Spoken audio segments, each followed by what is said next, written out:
Good day, Africa. Welcome to another edition of AAU Talks on AAU TV. My name is Sedi Quashigah.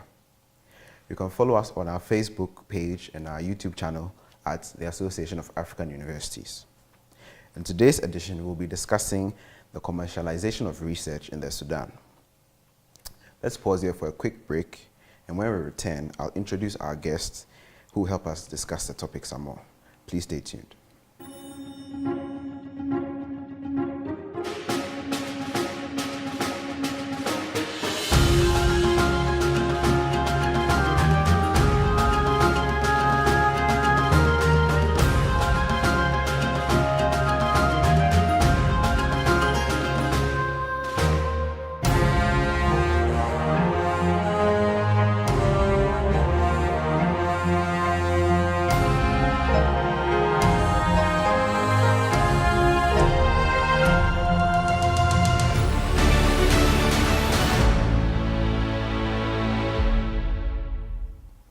Welcome back from that short break. As I mentioned before we went on the break, we are discussing the commercialization of research in the Sudan.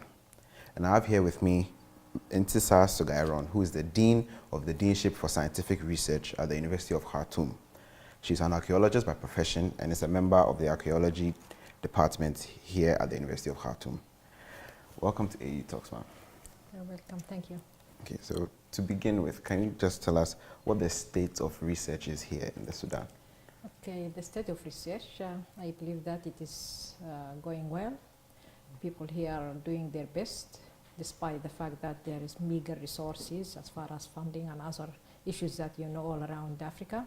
But they are doing their job, really. Since I took this position in 2016, October, something like this, I started realizing that there are a lot of research that is going on in the University of Khartoum, and which people do not know about it. So I can say that, yes, it's in a good state, and maybe later when we discuss other issues, I can show you how these researches are going on. Okay, so this research that's being done, is it being done by faculty members or the students, either postgraduates, first degree students, diploma? Who is doing this research? Who is doing this research? Okay, this is a good question. Now we have, of course, master and PhD students that are doing researches with their supervisors. But beside that, this is what we can say about postgraduate studies about the master and PhD researches. But at the same time, there are individual researches that is going on by staff members, assistant professors, associate professors, or full professors. They are all involved in doing research. Now, I can say that part of the research that is going on, part of the research that is going on now is a mixture between the graduate students and the staff members. But generally, yes, it's true that we are having really good job that is doing by the staff members. So, is the bulk of the research being done in the Sudan by academics, or are there private research institutions that are also contributing to the research being done? Yes, now we have, you can say not private, but here, for example, in the University of Khartoum, we have some centers of excellence who are carrying serious researches. We have also chairs of different disciplines, chair of archaeology, chair of bioethics, chair of mystoma, and all these topics. And yes, it is. I can say that it is a sort of cooperation between these centers and between the faculties. And you will see later that it's also between the University of Khartoum and other universities in the region, and other universities inside Khartoum as well. So, do you believe the notion that research is important to development of any country? Yes, it is very important. It is through the research that you can develop any country. You can develop the economy, the socio-economic life of the people, the technology, how people can use different technologies to improve, for example, in agriculture, in cattle breeding, and all other disciplines. It's not only in medicine or in for example, in other disciplines like science, like physics, like chemistry. No, I mean it is in all aspects of life that it will help to improve the life of the people, especially for the poor. Okay. So most African scholars and academics tend to publish their research findings in journals rather than find ways to commercialize them. Do you agree with the idea that most of this happens because it's the more you publish that facilitates your promotion? Do you agree with that? Yes, I agree with that. Yes, as if they are in a race. You know, sometimes some of the staff members will publish, for example, 2 or 3 papers in a year because they want a certain number for the promotion. Usually, they are producing these papers for promotion. Okay. It's not for commercialization. Okay, and this is important for them because through this promotion, they can get a better situation. And of course, this also helps them if they want to be expatriates to go outside Sudan. And this is the case, by the way, for the University of Khartoum. Okay. People will get promoted from assistant professor to associate professors using these papers, and they will just travel to the Gulf countries to work there. Okay, so should that change? Should promotions not be based on papers published, or what do you think we can do about this? There's no way to be changed. You have to publish and you have to do also administration work. There are 3 criteria, not only the publication. Okay. So there is administration work, and there are also the teaching also load and the supervision of postgraduate students. Okay. All these are taken into consideration. Okay. So it is not only the publication of papers. Okay. So do you accept the idea that Africa has not developed because of the lack of research, exploitation, and commercialization? It is the lack of commercializations, but not the scientific research in itself. Okay. People are doing scientific research in very, very, very sad conditions, if I may say. Okay. And they have meager resources, and even with these meager resources, they are doing their best to produce something. Okay. So do we need to find alternative means of funding this research? First, we have to say that our governments, you know that they have been convening for a long time. In 2007, for example, in Addis Ababa, they decided that at least 1% of of the GDP should be for at least 1% for the scientific research. But you know that even in Sudan, last year, the vice president of the republic, he said that, okay, now we are going to increase the percentage of that allocated for research. It's going to be 1%. That is what he said last year, actually, but nothing happened. Okay. And if we put into consideration that was decided in 2007, and we are supposed by 2020 to reach that level and more, not only 1%. So without this, of course, the leaders should follow the resolutions of the African Union. Yes. They are not doing it, of course. And of course, it depends on politics at the end. And this, of course, will lead us to talk about why they are not commercializing, because we do not have a strategy, the government strategy towards the development of the country. Okay. How they are going to develop the country, we need research in this area, we need research in that area. Yeah. And when they decide that, then research can develop. But without that, the researchers will do their work, and then they will keep it in books, and then the books are on the shelves, and nobody knows about it. Okay, so does that fall on the researchers to take their research and possibly show to the government that this is what we have done and this is what you can get from it? Yes, the previous director of this the Deanship has tried his best, actually. He went even to the Minister of Cabinets, and he has shown all the research that is going in the University of Khartoum, and he get promises from the ex-vice president, and nothing happened, of course. So stop there. But we have to try. For example, now we are having really a sort of, can say, uprising in the Ministry of Higher Education. In the last year, they have actually started having a sort of exhibitions, showing all the mature technologies that the universities are having, not only the University of Khartoum, many universities from the country, from Khartoum and from other parts, of course, of the country. And they came here, the Minister of Higher Education, and they have showed their, what they have, the outcome and the products for the people. And the ministry had invited all the investors, the businessmen, and even the government institutes to come and see what is going on.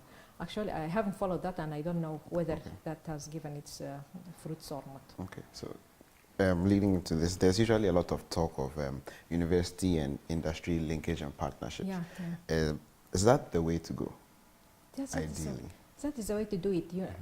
I'll give you an example of somebody in the Faculty of Agriculture. This one is really doing a great job as far as scientific research without even asking for money. Okay. Now he developed, for example, a type of a maize, sugary maize that can produce sugar about 250 kilos for one faddan. One faddan is about 2,400 meters. Okay.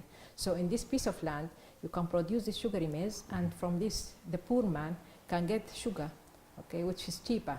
Okay. Cheaper, and if I can say that if I got it for 5, for example, at the market, it can be for £1, for example. Okay.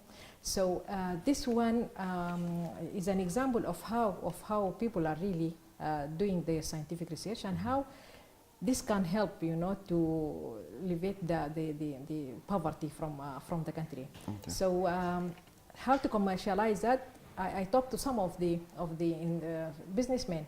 Examples, one of the businessmen who are having an industry of producing jams and biscuits and all this stuff, and they said, look, you need sugar, and you can get cheaper sugar. Yeah. You can just plant so and so and so, and you can get them. Say, hey, where is this? I said, this is one of the experts at the University of Khartoum, one of the researchers, one of the staff members at the Faculty of Agriculture who has done this. And not only this one, but he also has done many other things, which we don't, I think, have time just to narrate it now. Okay. So that is just one step that you have taken to sort of improve this linkage. Could another way be that when they're developing curricula for students, you involve these industry partners so that you know what exactly it is that they are looking for in students, so that when students finish our universities, they can easily fit into the industries, and that could possibly help with development. Is that something that you can look at? Yeah, but sometimes I feel that the businessmen, they feel that this is risky. So they do not want even to try. We have only one of these businessmen who is doing what is called DAL group, and he's having now some sort of connections with the Faculty of Science. He's looking for some materials to help him to preserve as preservatives for the food, that is now this is one of the connections between these people. Another connection is with Faculty of Engineering, a Faculty of Architecture, with the Ministry of Mining and Oil, and they are doing some joint research together, which can help. But to know, I told you it is a country policy and a strategy. And if we can know from the beginning what the government wants us to do, then we can orient our students towards a certain type of researches. And for the private sector, it is difficult to get involved, because they feel that this is just a risk. Okay. So what is the state of research collaborations with other universities? Okay, this will get me back to what the Ministry of Higher Education is trying now to do. Since 2014, the ex-Minister of Higher Education, Dr. Sumaya, she announced that they are going to fund research, and actually that was a great step towards the development of research in Sudan generally. She managed actually to get the money to fund these researches, but the first condition that has been put straightforward is to be first interdisciplinary, and second to be with other universities in the country. So and that was really good. Now people are having researches going on between University of Khartoum, for example, University of Fashir in Darfur, University of Jazeera in Central Sudan, and all these areas. So this is one step, but we believe that if we can extend this to go to other countries in Africa, that would be great, because we are having, of course, frontiers together. We're having people moving, actually, especially for a country like Sudan, which is very big, despite the fact of southern Sudan. Still, it is a big country, and people are moving from east to west.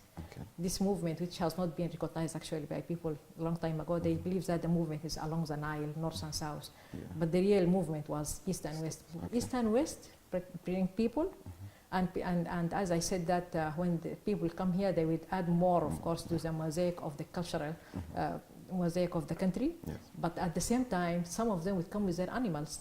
moving from far West Africa, reaching Sudan with their animals, and these animals might carry with it some, for example, in their hooves, for example, they can carry some of diseases or whatever. And so we have really an areas of collaboration that we can work it together. Now, a good example is the Center of Water Research Center at the Faculty of Engineering.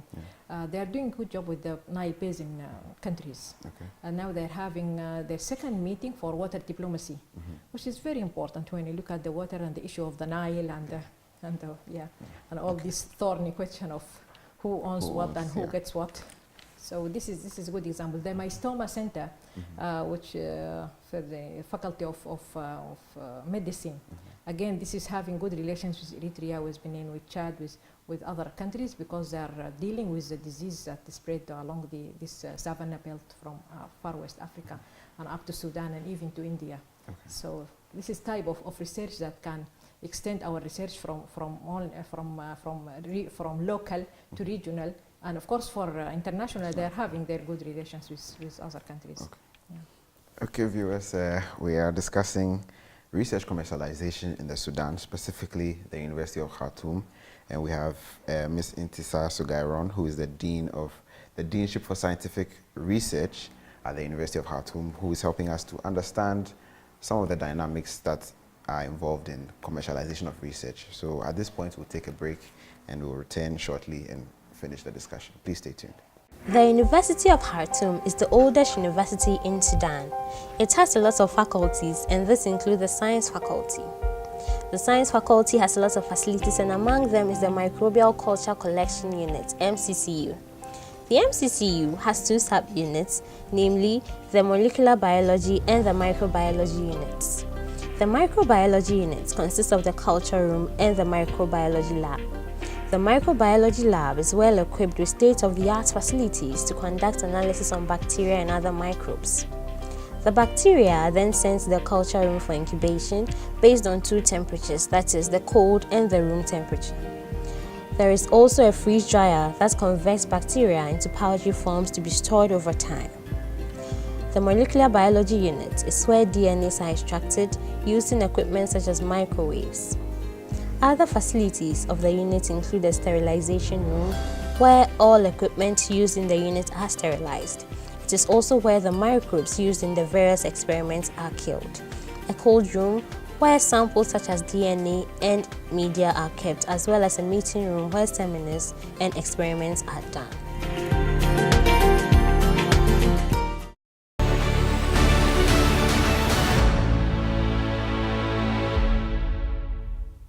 Welcome back, viewers. We are discussing research commercialization in the Sudan, and we are at the University of Khartoum speaking to Insitar Soghayroun, the Dean for the Deanship of Scientific Research, and she's helping us understand some of the dynamics of research and research commercialization here in the Sudan.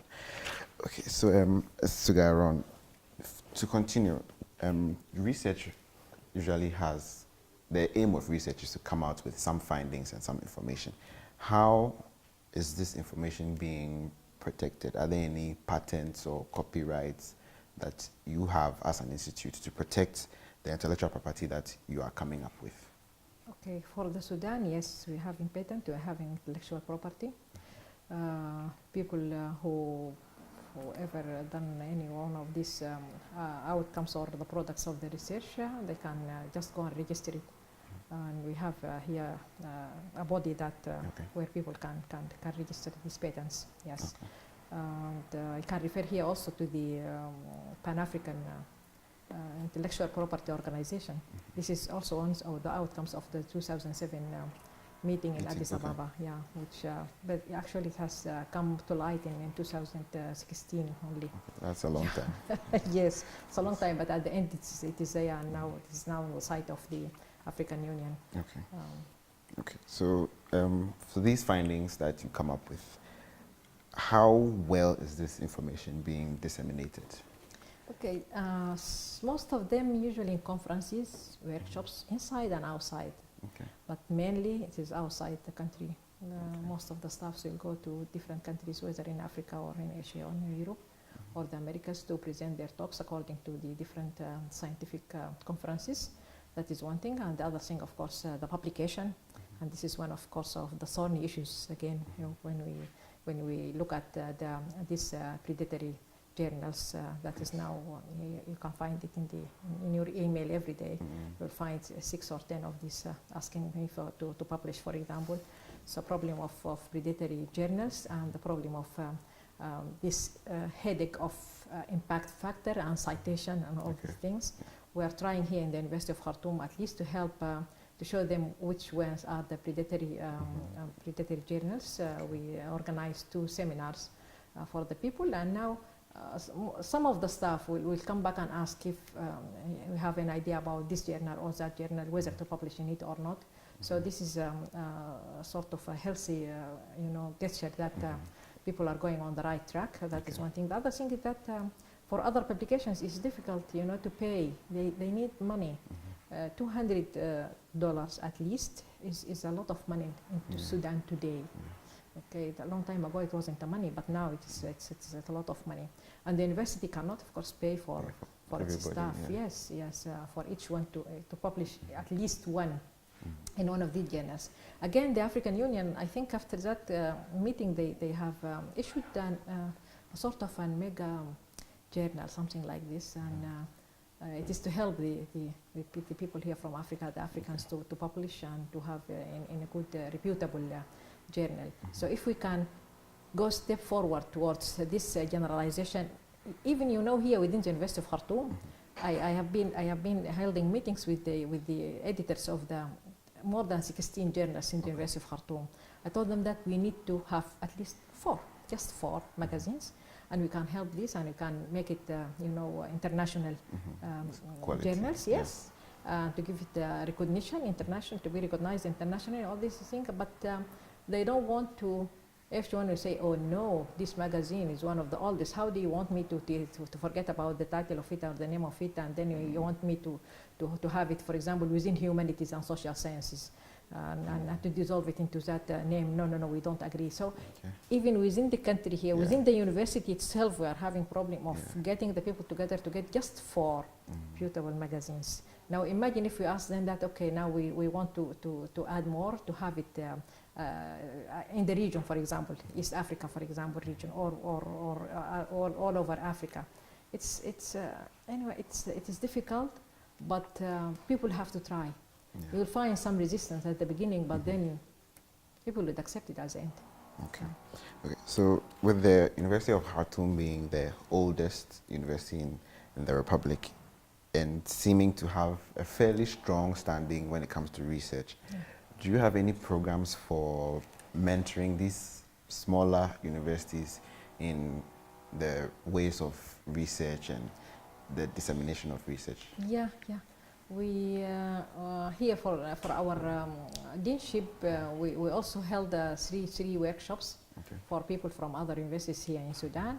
And besides having a partnership with them as far as conducting the research itself, for example, one of these researches, like in archaeology, I'm talking a lot about archaeology, it's my discipline. Okay. But anyway, for archaeology, for example, in the chair of archaeology, we are having 3 projects. One of these projects now, we are partnering that with the University of Al-Fashir in Darfur. Because I have been there twice, and I recognize that they're having a center for collecting this heritage, and then I told them, why not be part of our project about this cultural map of the Sudan, and they said they welcome it, of course. And now we're having some sort of work. This work started, but I discovered that also we need to do some training for the people there, for how to collect this heritage, and how to document it and all this stuff. So I have to find another partner that is from the Ministry of Culture, because they're having a center for this cultural heritage and all that. They have good relations, they have good experts there. So now we are going to organize 3 or 4 workshops during 2019 for the people from different universities in the country. So this is one way of at least helping other universities in, Okay, so finally, to close off the discussion, is there any advice that you have for the rest of the higher education fraternity and possibly African governments as to why they should give research some more priority? Yes. Oh, please, okay. African leaders, abide to your organization conditions and regulations and resolutions. Those leaders are really giving a lot of money. It is like just like here in Sudan, a lot of money to security and army. And security and army, not for the security of the people of Sudan, but for the security of their chairs or their thrones, if they want to keep it. So now they need to understand that if you want to secure this, you need to secure the scientific research. Without scientific research, you cannot develop your country. When you develop your country, then people will like you, and then you can stay in your throne or your chair for forever. So this is one of the important things, really. It's important because if these people can change the institution, the constitution, just to stay longer for some time more, how can we trust them that they are going to abide for resolutions coming or for decisions coming from the African Union? Okay, so I don't know how we can make it, but this is a real problem, and this is the main problem actually of scientific research, whether in Sudan or in other African countries. Okay. Okay, viewers, we have come to the end of another episode of AAU Talks. We're looking at research commercialization in the Sudan, and we're at the University of Khartoum speaking to Insitar Soghayroun, who is the Dean for the Deanship of Scientific Research at the University of Khartoum. She is an archaeologist by profession, and she's a member of the Faculty of Archaeology. I hope you have enjoyed this discussion and you have learned something. I know I have, and I ask that you please stay tuned and enjoy the rest of our programming. Thank you.